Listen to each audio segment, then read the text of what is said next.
familiar with the word symbiosis? It's a fancy term for a partnership between two different species, such as bees and flowers. In a symbiosis, both species depend on each other.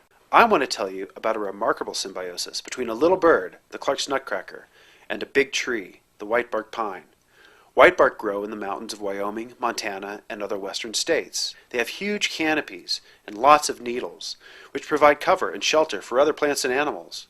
And whitebark feed the forest. Their cones are packed with protein.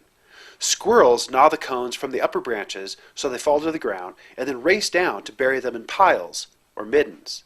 But they don't get to keep all of them. Grizzlies and black bears love finding middens. But there's more to a symbiosis than one species feeding another. In the case of the Clark's nutcracker, this bird gives back. While gathering its seeds, it also replants the trees. Here's how it works. Using her powerful beak, a nutcracker picks apart a cone in a treetop, pulling out the seeds.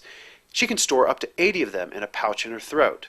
Then she flies through the forest, looking for a place to cache the seeds an inch under the soil, piles of up to 8 seeds. Nutcrackers can gather up to 90,000 seeds in the autumn, which they return for in the winter and spring. And these birds are smart. They remember where all those seeds are. They even use landmarks on the landscape, trees, stumps, rocks, to triangulate to caches buried deep under the snow. What they don't go back and get, those seeds become whitebark. This symbiosis is so important to both species that they've changed or evolved to suit each other. Nutcrackers have developed long, tough beaks for extracting seeds from cones.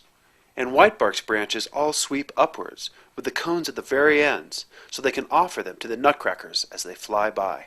That's a symbiosis.